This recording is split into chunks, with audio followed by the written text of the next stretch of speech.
वाट पाहताना या पाठाच्या आजच्या दुसऱ्या तासिकेत तुम्हा सर्वांचं मनपूर्वक स्वागत.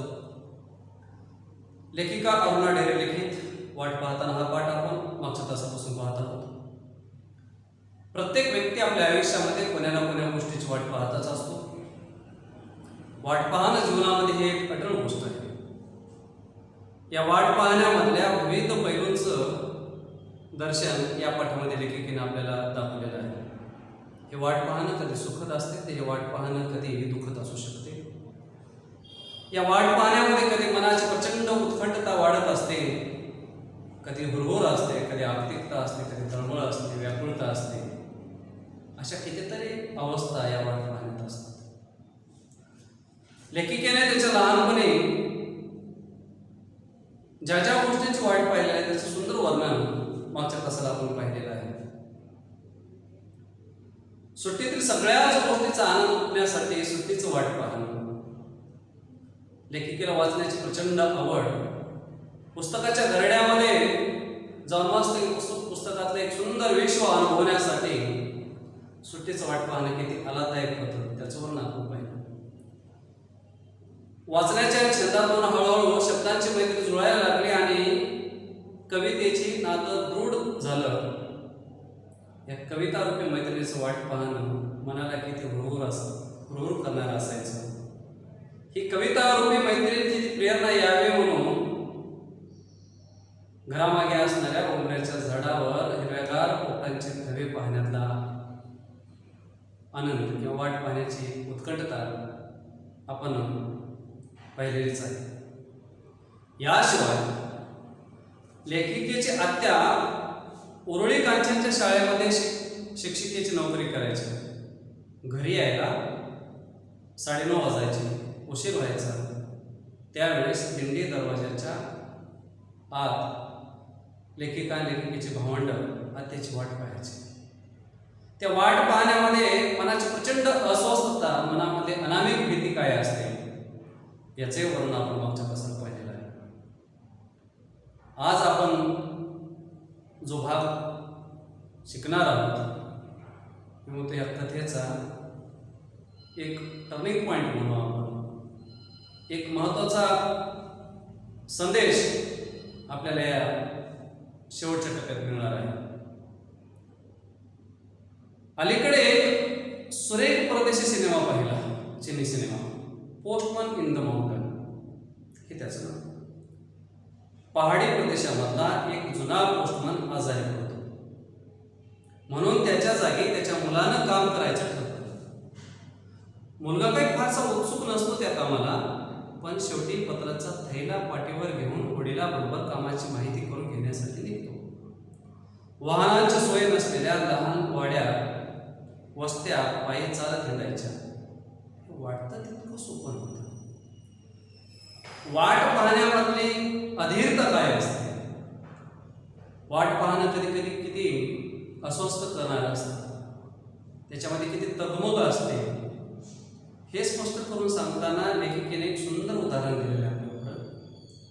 लेखिकेने एक चिनी सिनेमा पाहिलेला आहे, पोस्टमन इन द माउंटन नावाचा. या चित्रपटामधला जो पोस्टमन आहे, हा पोस्टमन एके दिवशी आजारी पडतो आणि कोणाच्या तरी पत्राचं कोणीतरी वाट पाहणार असते, म्हणून हे काम थांबलं नाही पाहिजे. म्हणून आपल्या आजारीपणामध्ये आपल्या मुलाने हे काम करावं अशी तळमळ त्या पोस्टमनला असते. आज एक आपल्याकडे मोबाईलची सेवा झालेली आहे, पण पूर्वीच्या काळामध्ये एकमेकांच्या सुखदुःखाचा संदेश देण्याचे एक महत्त्वाचं माध्यम पोस्टमन आणि पत्रच असायचे.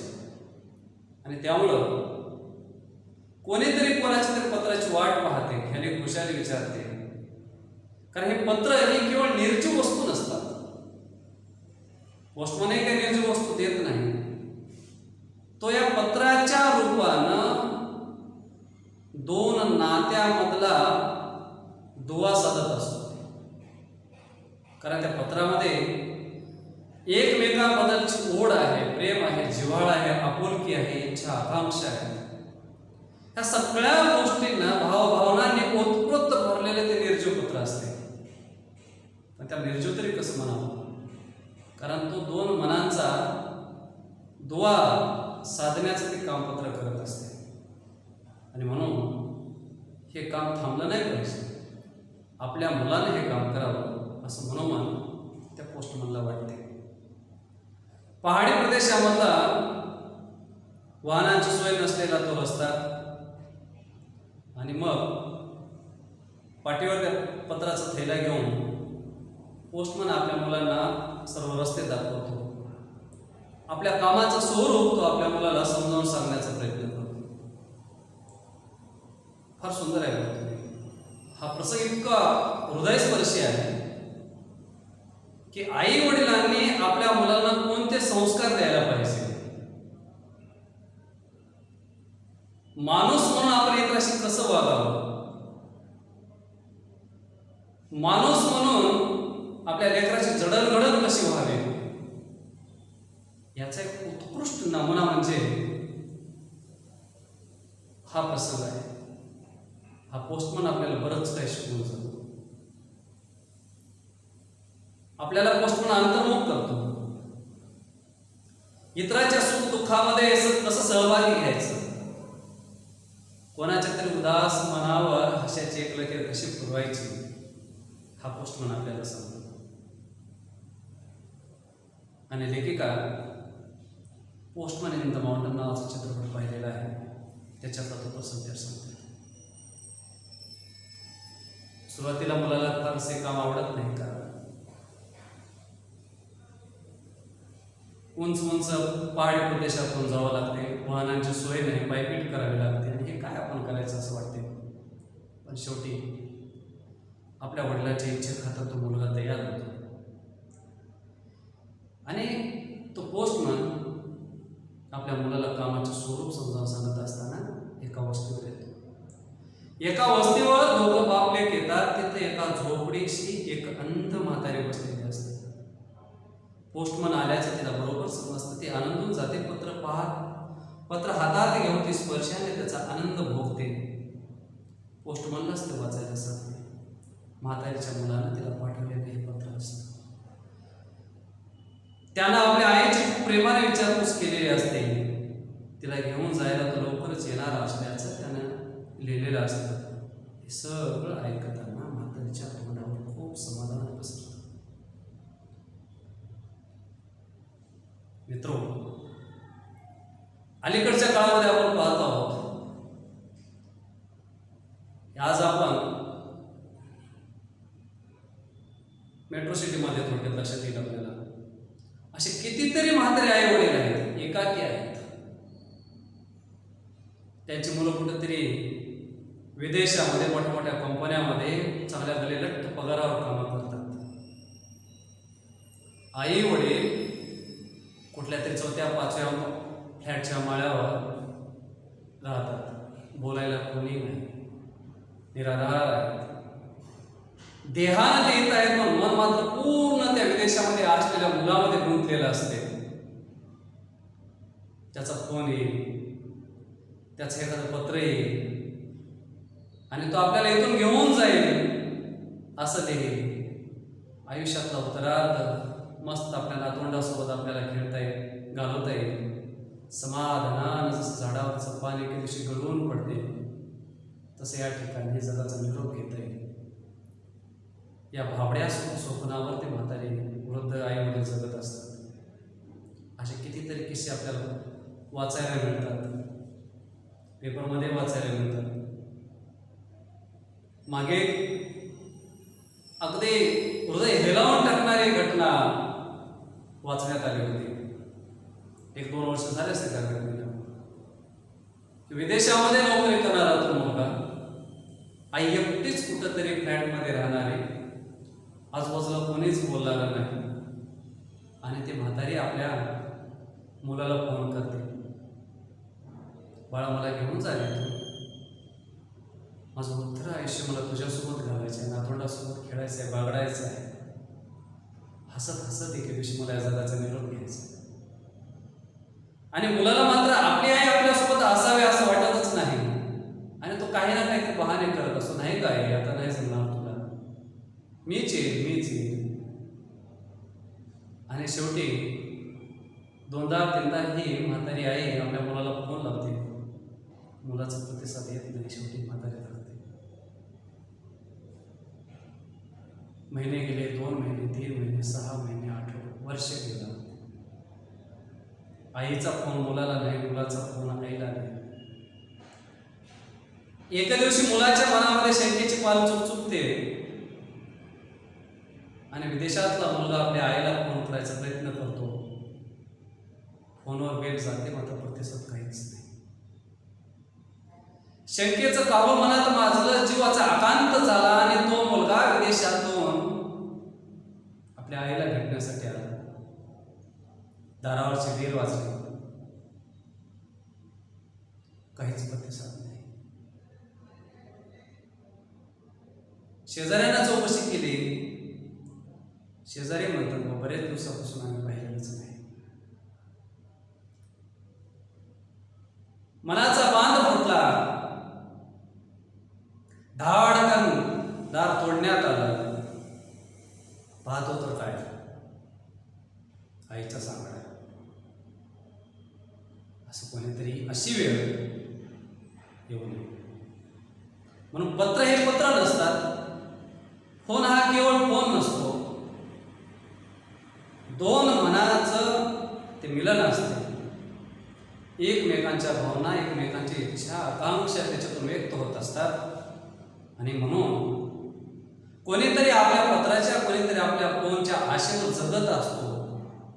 म्हणून तो संदेश देणं खूप महत्वाचं आहे असं त्या पोस्टमनला वाटतं. आणि तो एका वाडी टेकडीवर येतो. आपल्या मुलाला त्याचं कार्याचं स्वरूप समजावून सांगतो. एक अंध म्हातारी, असेच आत्ता सांगितल्याप्रमाणे वास्तविकपणे त्या म्हातारीचा मुलगा शहरामध्ये गेलेला, तो कधीही आपल्या आईला फोन करत नाही, पत्र टाकत नाही, काहीच नाही. पण म्हातारीचं हे जगणं त्या पोस्टमनच्या नजरेतून सुटलेलं नसते. म्हातारीचं हे आयुष्य सुखानं जावं, समाधानं जावं म्हणून खोटंच पत्र हा पोस्टमन वाचत असतो. आणि तोच एक हृदयस्पर्श प्रसंग आपल्याकडे या ठिकाणी. एका वस्तीवर दोघं बाप लेक येतात. तिथे एका झोपडीशी एक अंध म्हातारी बसलेली असते. पोस्टमन आल्याचं तिला बरोबर समजतं. ती आनंदून जाते. पत्र हातात घेऊन ती स्पर्शाने त्याचा आनंद भोगते. पोस्टमनलाच तो वाचायला सांगते. म्हातारीच्या मुलाने तिला पत्र पाठवलेले हे पत्र असते. त्यानं आपल्या आईची खूप प्रेमाने विचारपूस केलेली असते. तिला घेऊन जायला तो लवकरच येणार असल्याचं त्यानं लिहिलेलं असतं. हे सगळं ऐकताना म्हातारीच्या तोंडावर खूप समाधान पसरलेलं असतं. म्हाताऱ्या आई मुलांना आपल्या मुलाकडून फार मोठ्या अपेक्षा नसतात.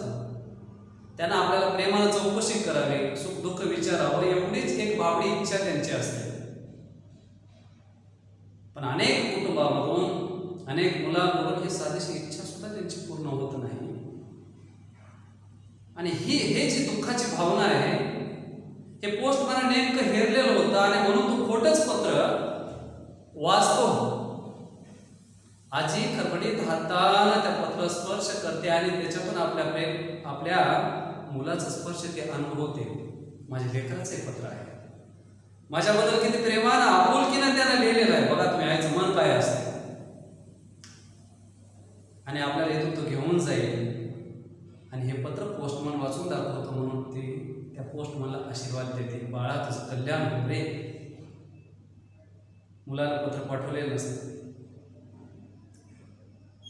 त्यानं आपल्या आईशी खूप प्रेमाने विचारपूस केली असते. अशा स्वरूपाचं तो वाचतो. तिला घेऊन जायला येणार असल्यास त्याने लिहिलेलं असते. हे सगळं ऐकताना म्हातारीच्या तोंडावर खूप समाधान पसरलेलं असते. मुलगा जेव्हा पुढे होतो तेव्हा त्याला दिसतं की बापाच्या हातात मुळी कोरा कागदच आहे. त्यावर काही लिहिलेलं नाही. म्हातारी मात्र त्याच्या बापाला पुन्हा पुन्हा धन्यवाद देते, आशीर्वाद देते. तिथून लांब आल्यावर मुलाला बाप सांगतो की ती म्हातारी आपल्याला दूर गेलेल्या मुलाची वाट पाहते आहे. त्याच्या पत्राची, त्याच्या येण्याची वाट पाहते आहे. तिचा मुलगा कधीच तिला पत्र लिहित नाही, तिची चौकशी करत नाही. पण तिचं वाट पाहणं पोस्टमनला मात्र सहन होत नाही. त्या म्हातारीला आनंद वाटावा म्हणून दरवेळी पोस्टमन कोरं पत्र वाचत आलेला असतो आणि म्हातारीचे शेवटचे दिवस त्यामुळे समाधानात चाललेले असतात. आता त्याच्या तरुण मुलानं त्याची जागा घेताना हेच नाटक पुढे चालवायचं आहे. हा पोस्टमन आपल्याला या ठिकाणी अंतर्मुख करतो. माणसानं माणसाशी कसं वागावं याचा तो धडा आपल्याला देतो. आपल्या आई वडिलांनी आपल्या मुलावर कोणते संस्कार करावेत हा संस्काराचा धडा हा पोस्टमन आपल्याला या ठिकाणी देतो. मुलगा पुढे येऊन पाहतो तर काय पत्र कोरच आहे.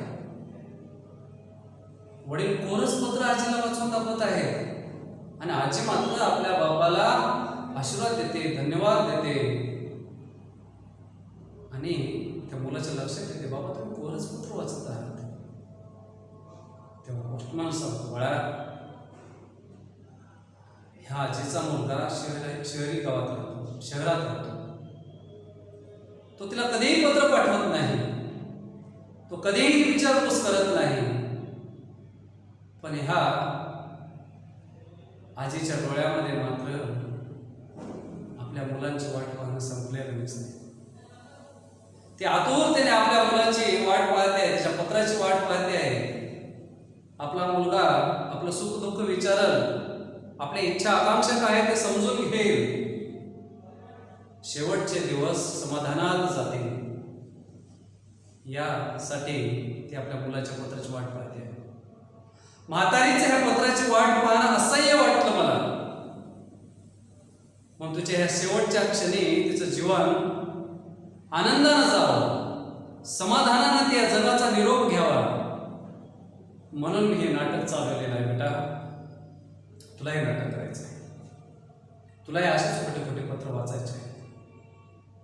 कोणाच्या तरी उदास चेहऱ्यावर तुला आनंदाचे 4 क्षण फुलवायचे आहेत. मी जसं नाटक करत आलोय ना आता तुला नाटक करायचं आहे. कधी कधी नाटकातून जर एखाद्याच्या चेहऱ्यावर आनंद फुलत असेल ते नाटक केलंच पाहिजे. मेरा नाम जोकर मध्ये बघा तुम्ही आयुष्यामधला अमाप दुःख तो विसरतो आणि दुसऱ्याला हसवण्याचा प्रयत्न करतो. याला जीवन म्हणतात.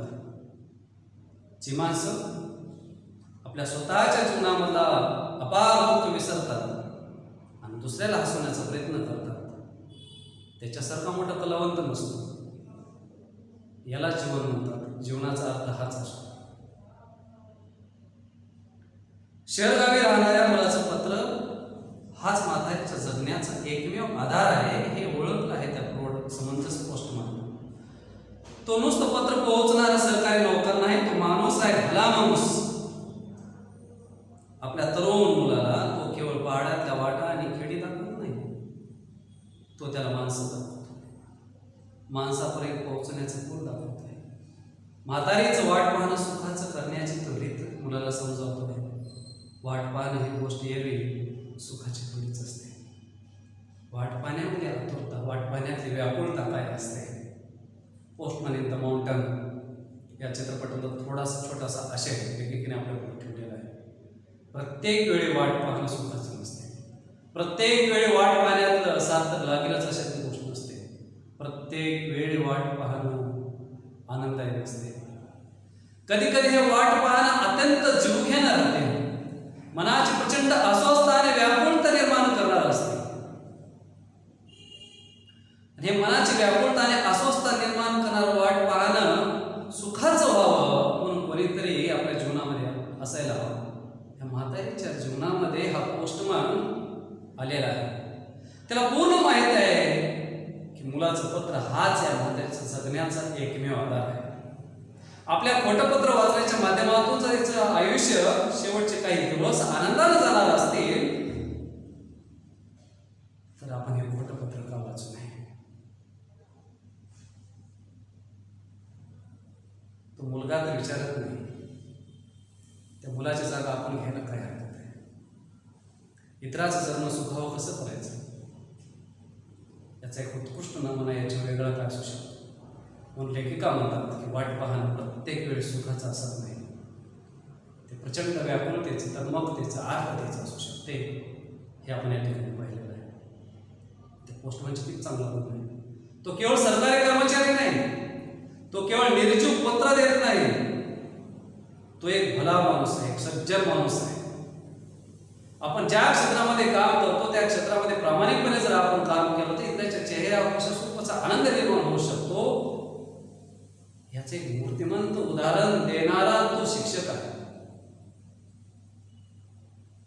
तो मुलांना केवळ खेडी दाखवत नाही,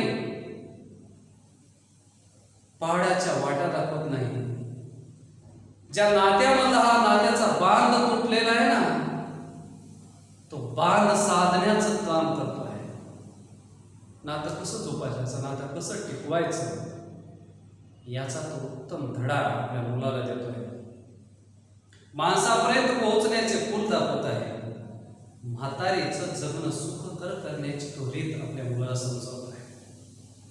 पालकत्व काय असते, खरं तर खूप मोठा संदेश आहे. आईवडिलांनी आपल्या मुलासोबत कसं वागावं आणि मुलांना आपल्या बापाची इच्छा पूर्ण कशी करावी याच्यावर वेगळं उत्तम उदाहरण काही सांगता येणार नाही. आपण पाहत आहोत अलीकडच्या काळामध्ये आम्ही आमच्या मुलांपुढे स्वप्न काय ठेवतो, डॉक्टर व्हायचं, इंजिनियर व्हायचं, भरपूर अमाप पैसा कमवायचा, पण त्याला आम्ही हे कधी सांगत नाही की तो माणूस म्हणून कसा तयार होऊ शकेल. तो किती धनवान श्रीमंत झाला आणि माणूस म्हणूनच तयार झाला नसेल तर त्या श्रीमंतीच्या त्याच्या ज्ञानाचा काहीही उपयोग होणार नाही. श्रीमंत आणि हुशार होण्याच्या बरोबर त्याला माणसं ओळखता आली पाहिजे, माणसं जोपासता आली पाहिजे. मानवी नात्यामधला हा जो तुटलेला पूल आहे ना, तो जोडता आला पाहिजे. हे शिकवण आजच्या मुलाला देणं गरजेचं आहे. आणि हा पोस्टमन म्हणजे महान गुरु आहे. खूप मोठी शिकवण तो देऊन चाललाय आपल्याला, पालकत्वाची शिकवण देऊन चाललाय. आणि सर्वात महत्वाचं मुलाचं कर्तव्य काय असते हे तो सांगून चाललाय.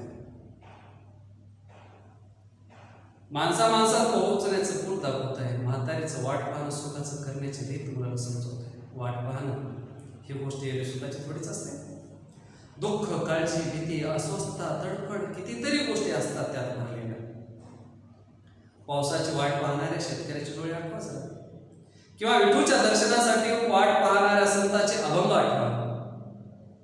त्या करुणेचा स्पर्श झाला की लक्षात येतं एखाद्या गोष्टीचं वाट पाहायला लागले तेव्हाच तिची किंमत कळत जाते. प्रत्येक गोष्टीची किंमत असते. रात्रंदिवस काबाड कष्ट करणाऱ्या उन्हात तानामध्ये कसा शेत तयार करून मेघावर दृष्टी लावणाऱ्या त्या शेतकऱ्याचे डोळे बघा तुम्ही. एक हिरो स्वप्न घेऊन तो आकाशाच्या बापाकडे पाहत असतो आणि जेव्हा मृगातला पाऊस पडतो तेव्हा त्याच्या डोळ्यातून आनंद अश्रू वाहत असतात. अनेक संतांनी आपल्या विठुरायाच्या चरणी फक्त एकच मागितलेलं आहे, नलगे मुक्तिदान संपदा. काहीच नको, फक्त तुझं दर्शन पाहिजे. भेटी लागी जीवा लागी देशी असं. हे भेटीची ओढ, हे भेटीची तळमळ त्या वारकऱ्यांच्या पायाला त्या वेगाने चालत असतात. त्या वारीमध्ये डोळे त्या सावळ्या विठूच्या दर्शनासाठी आसुसलेले असतात. जेव्हा पंढरपुरात पहिलं पाऊल पडते डोळ्याच्या पुढं विठुरायाचा कळस दिसतो तेव्हा जीवन धन्य झाल्याचा अनुभव मिळतो. ऊन, वारा, वादळ, पाऊस सहन करत करत ही वारी आळंदीहून पंढरपुरापर्यंत जाते आणि सावळ्या रूपाचं ते दर्शन, सगुण साकार विठ्ठलाचं दर्शन झाल्यानंतर साक्षात आसुरच्या रूपानं पांडुरंग करत असतो. प्रत्येक गोष्टीची किंमत असते आयुष्यामध्ये. वाट पाहणं प्रचंड किंमत असते. अनेक संतांच्या अभंगातून विठूच्या दर्शनाची ओढ ही तळमळ आपल्याला लक्षात येते. ती आठवच कित्येक मोलाच्या गोष्टी सहज मिळाल्या तर त्याचं मोलच आपल्या लक्षात येत नाही. वाट पाहताना आपण संयम शिकतो, धीर धरायला शिकतो. एखाद्या गोष्टीवरचा विश्वास घट्ट करायला शिकतो. स्वतः डोळस आणि मुख्य होत जाते. ध्यास वाढत जातो. वाट पाहणं सुखाचं नसतं, दुःखाचं जरी असलं तरी या वाट पाहण्यातून आपण बऱ्याच काही गोष्टी शिकत असतो. खूप काही शिकत असतो. आपलं व्यक्तिमत्व या वाट पाहण्यातून चांगल्या प्रकारे आकाराला येत असते. प्रत्येक गोष्टीची एक ठरलेली किंमत असते. प्रत्येक गोष्टीची एक ठरलेली वेळ असते. आपल्या जीवनामध्ये आपण अनेक गोष्टींचा आपल्याला हव्यास चाललेला असतो. अमुक मिळालं पाहिजे, तमुक मिळालं पाहिजे, माझ्या मनासारखं झालं पाहिजे. प्रत्येक वेळी आपल्याच मनासारखं होणार नाही. प्रत्येक वेळी आपण ठरवलेल्या वेळीच आपल्याला मिळणार नाही. साधं हॉटेलमध्ये जरी जेवायला गेलं तरी आपल्याला काही मिनिटं जेवण तयार करण्यासाठी द्यावेच लागतात.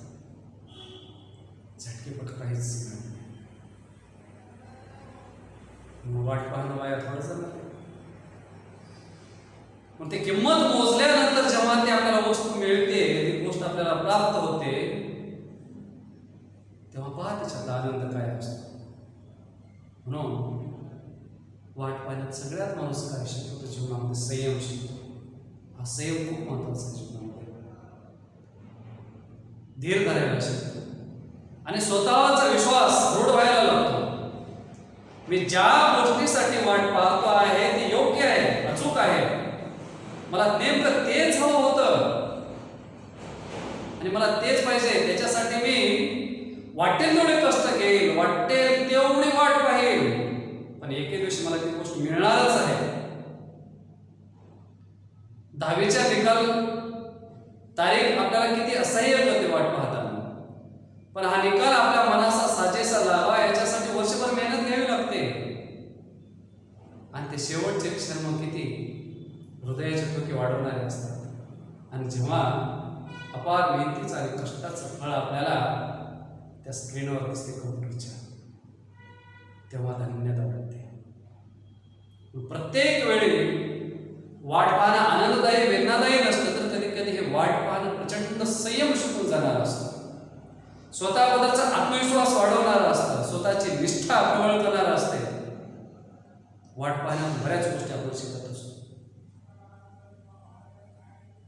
कारण कुठलीही मुलाची गोष्ट सहज मिळवली, सहज मिळाली त्याची किंमत नसते. आपण आईवडिलांकडे एखाद्या गोष्टीची हट्ट करावी आणि सहज ती मिळावी, त्या गोष्टीची आपल्याला किंमत नाही. आज पाहतो होता मी आमच्या लहानपणची तुम्हाला गोष्ट सांगतो. आम्ही शालेय जीवनामध्ये आम्हाला साधा कंपास किंवा वही जरी घ्यायची असली तरी आम्हाला एक 8-10 दिवसापासून घरी तगादा लावा लागायचा की आम्हाला हे वस्तू पाहिजे म्हणून. तेव्हा कुठंतरी ती गोष्ट आम्हाला मिळायची, तेव्हा त्या साऱ्या पेनमध्ये इतका आनंद वाटायचा आम्हाला. त्या साऱ्या कंपास पेटीमध्ये खूप आनंद वाटायचा. एखादा चांगलं शर्ट अंगावर घेतलं त्याचा आनंद वाटायचा. आज इतकी रेलचेल झाली आहे, आज इतक्या वस्तूंचा भडीमार झाला आहे. आई वडील सुद्धा बघा तुम्ही आपलं प्रेम व्यक्त करत असताना आपल्या मुलाने एखादी गोष्ट मागितली की लगेच देऊन टाकून देतात. पण हे विसरून जातात ते वाट पाहण्यामध्ये आपल्या मुलाला जो संयम शिकवायचा आहे तो आपण देत नाही. शाळेमध्ये एखाद्याची पेन जर हरवली समजा, तर दुसऱ्या दिवशी म्हणायचं आमचे सेवक मामा ते पेन जपून ठेवायचे आणि मग सकाळी जावं लागायचं, मामा अशी अशी पेन आहे, अर्धी भरली आहे मामा, अर्धी हा त्याच्यामध्ये माझं नाव टाकलेलं आहे, त्या याच्यामध्ये लिपिडमध्ये. सहज मिळालेली नाही ना ती गोष्ट. त्याच्यासाठी खूप वेळ घालावा लागला होता, खूप मन अधीर झालेलं होतं, कष्ट घ्यावे लागले होते वाट पाहणं. आणि आज आम्ही पाहतो आहोत की दररोज अशा पेना, खोड रबर, पेन्सिल कोणाचे आहे? आपले नाही बाई. कोणाचे आहे? तुझे का? नाही आपले नाही. कोणाचे? खाली पडलेली वस्तू घेणं हे आता आम्हाला कमीपणाच वाटायला लागले, कारण आम्ही मिळवलेलं नाही ना ते. आम्हाला वाट पाहावीच लागलेली नाही, सहज मिळाली आम्हाला ती गोष्ट, म्हणून आम्हाला किंमत राहिली नाही. साध्या पेनची, खोड रबरची किंमत नाही आपल्या आयुष्यामध्ये. आपल्याला मोठ्या मोठ्या वस्तूंची सुद्धा आपल्याला किंमत राहिलेली नाही. मित्रो, हे श्रीमंतपणाचं लक्षण नाही, मनाच्या दरिद्रीचं लक्षण आहे. म्हणून कुठलीही गोष्ट माणसाला सहज मिळाली की त्याची किंमत उरत नाही. म्हणून वाट पाहणं वेदनादायी जरी असलं, वाट पाहणं दुःखकारक जरी असलं, ते वाट पाहणं पूर्ण निष्फळ जात नाही. त्याच्यातून संयम शिकतो, धीर धरायला शिकतो. नेमकं आपल्याला काय पाहिजे होतं, कशासाठी आपण एवढे बेचैन झाले आहोत, कशासाठी आपली एवढी आत्मिकता झालेली आहे, ती गोष्ट जेव्हा आपल्याला मिळालेली असते तेव्हा ते आपण प्राणपणाने तिला जपतो. मग ते नातं असो का ती वस्तू असो. वाट पाहणं क्लेशकारक जरी असलं तरी आपल्यासाठी ती फायदेशीर असतं. एखाद्या गोष्टीवरचा विश्वास घट्ट करायला शकतो, सुद्धा डोळस आणि पक्के होत जाते, ध्यास वाढत जातो. हे सगळं एका वाट पाहण्याची गोष्ट करताना सहज मनात येत आहे आणि वाटतं की जे हवं ते सहज हाती येऊच नाही. थोडी वाट पाहायला लागली, थोडी तडफड व्हायला लागली तर सुखाची चव वाढेल, यशाची गोडी वाढेल, प्रेमातली मायेतली तृप्ती वाढेल आणि आयुष्याबद्दलची ओढ वाढेल. सहज मिळूच नाही का म्हणतात की बरं खरं आहे, सहज मिळालेल्या गोष्टीची किंमतच नसते हो. मेहनतीनं कष्टानं मिळवलेल्या गोष्टीमध्ये खूप आनंद असतो. मग ते नातं असो, पैसा असो, वस्तू असो, काही असो, त्याच्यासाठी थोडी ओढ असायला पाहिजे. थोडं आपण तळमळलं पाहिजे, थोडं हळहळलं पाहिजे, मन अस्वस्थ झालं पाहिजे. म्हणून लेखिका म्हणतात की जे हवं ते सहज हाती येऊच नाही. त्याच्याशिवाय आपल्यावर कोणाचं किती प्रेम आहे ना आपण कोणावर किती प्रेम करतो हे सुद्धा कळणार नाही. दररोज एखादा मुलगा वेळेत शाळेत जातो, एखादी मुलगी वेळेत घरी जाते शाळेतून, काही वाटत नाही. एके दिवशी जाणीवपूर्वक उशीर झाला तेव्हा आईच्या चेहऱ्यावरचे ते आत्मभाव वाट पाहताना दिसतात. तेव्हा लक्षात येते की मी आईसाठी किती किमती आहे, आईचं प्रेम माझ्यावर किती आहे. प्रेमाची, मायेची, आपुलकीची जाणीव आपल्याला या वाट पाहण्यातून कळते आणि याच्यातूनच आयुष्याबद्दलची ओढ वाढते. मी जे जगतो आहे ते विनाकारण नाही, माझी कोणतरी वाट पाहणार आहे, कोणीतरी वाट पाहणार आहे. ही जाणीव खूप मोलाची असते. म्हणजे लेखिका म्हणतात की सहज होते गोष्टी नाही, त्याशिवाय आपल्याला प्रेमातली मायेतली तृप्ती कळतच नाही. आयुष्याबद्दलची ओढ आपल्याला वाट पाहण्यातून मिळते. अशा पद्धतीने वाट पाहणं त्याच्यामधल्या वेगवेगळ्या अवस्था लेखिकेने या ठिकाणी सांगितल्या आहे. आता सर्वात महत्त्वाचं आहे वाटेतून आपण काय शिकणार आहोत. मित्रो, आपण जी इच्छा व्यक्त करतो प्रत्येक इच्छा माणसाच्या आयुष्यामध्ये पूर्ण होतेच अशातली गोष्ट नाही. प्रत्येक वस्तूचं मी मागे सांगितलं की एक ठरलेला काळ असतो, ती काळ आणि वेळ आल्याशिवाय त्याची परिपूर्ती होत नाही.